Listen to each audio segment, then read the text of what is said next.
Kanalıma hoş geldiniz. Bugün yeni bir çiçek bakımı ile ilgili karşınızdayım. Elimde barış çiçeği var. Barış çiçeği ile ilgili sizlere 4 önemli püf noktadan bahsedeceğim.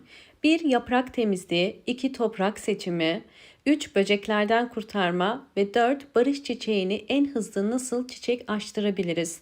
Tüm bu soruların cevabını bu videoda bulacaksınız. O yüzden videoyu lütfen sonuna kadar izlemeyi unutmayın. Birinci püf noktamız ile başlayalım.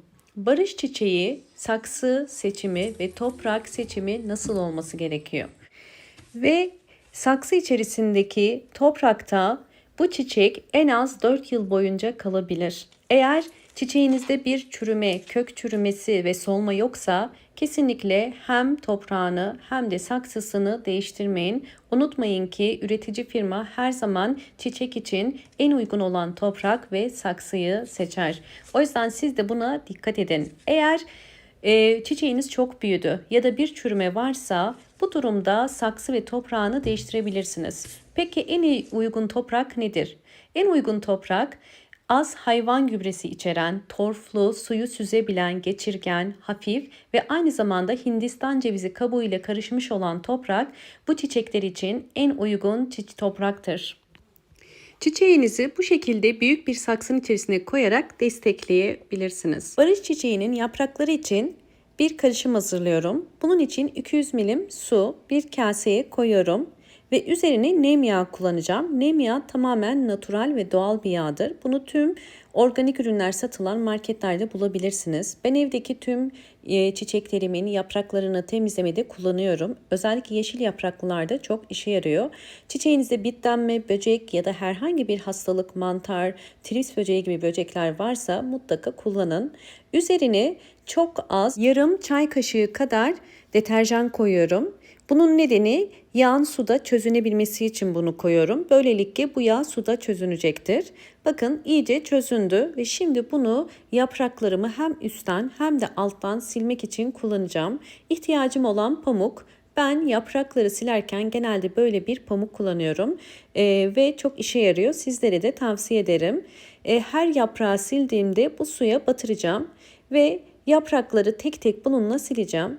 Hemen sizlere bakın sildiğim andan itibaren üzerindeki etkisini gösteriyorum. Bakın hemen yaprak parlamaya ve ışıldamaya başlıyor. Nem yağı bu şekilde bitkinin yapraklarının parlamasına da yardımcı oluyor. Biraz ağır bir kokusu var.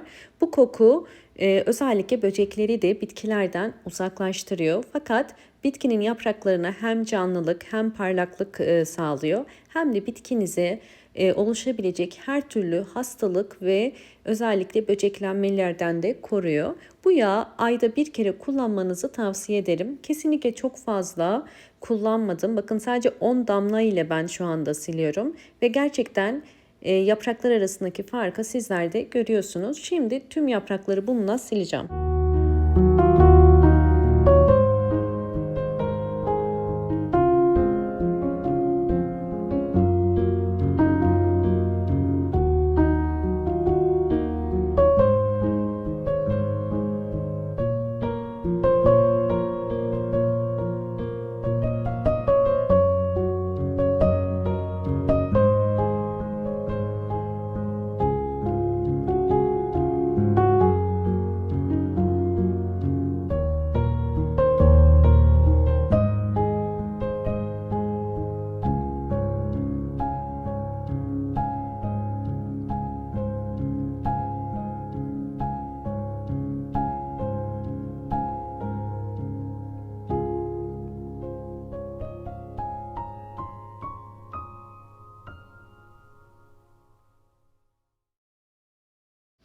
Çiçeğimin tüm yapraklarını bu karışım ile sildim. Gördüğünüz üzere yapraklar çok daha parlak ve daha güzel görünüyor. Nem yağı özellikle bitkilerinizi hem hastalıklardan koruduğu gibi hem de parlaklık sağlar.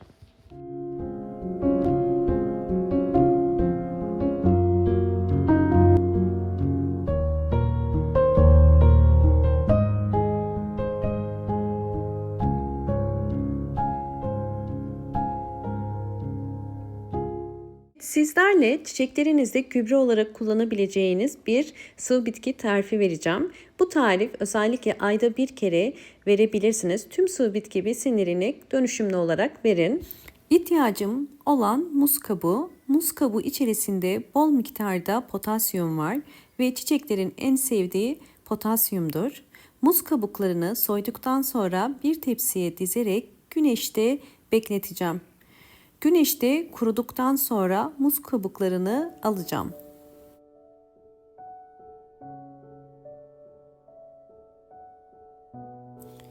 Güneşte kuruttuğum muz kabuklarını aldım. Bu şekilde ufalanabiliyor olması gerekiyor. Şimdi bunu robottan geçireceğim.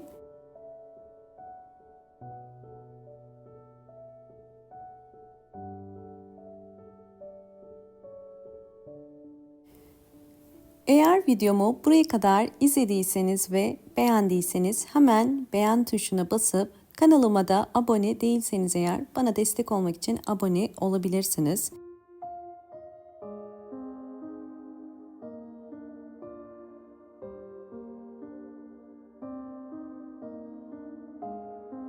Gördüğünüz muz kabukları bu şekilde toz haline geldi. Nasıl kullanacağımı göstereceğim sizlere. İlk olarak hazırladığım muz kabuğu tozundan bir yemek kaşığı kadar boş bir kasenin içerisine koyuyorum ve üzerine kaynar su döküp bunu soğuyuncaya kadar bekleteceğim.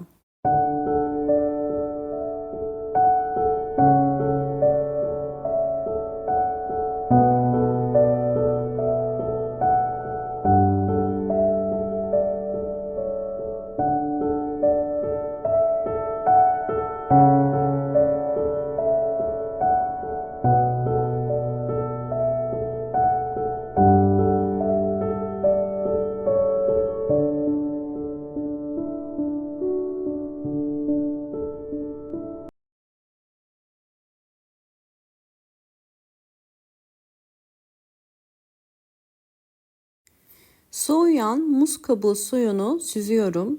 Posasından ayırmanız gerekiyor. Bu karışım yoğun potasyum içermektedir ve bu karışımı evdeki tüm çiçekleriniz, özellikle barış çiçeğini vermeniz gerekiyor.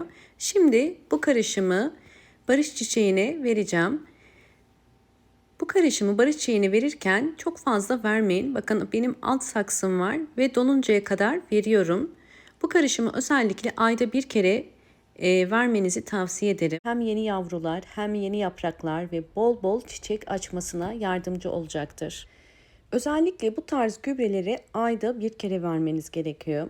Çünkü her çiçeğin ayda bir kere mutlaka minerallere ve vitaminlere ihtiyacı vardır.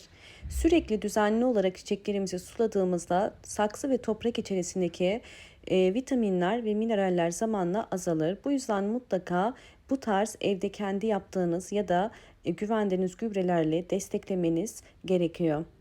Bu sıvı bitki besinini evdeki tüm çiçeklerinizde kullanabilirsiniz. Orkidelerde ve salon çiçeklerinde ve özellikle aloe veralarda hızlı bir şekilde nasıl büyüdüğünü de göreceksiniz. Burada dikkat etmeniz gereken en önemli püf nokta çiçeğinize mutlaka bol ışık alan, direkt güneş almayan, çünkü direkt güneş bitkinin yapraklarının sararmasına sebep olur. Bol ışık alan aydınlık bir yere konumlandırın.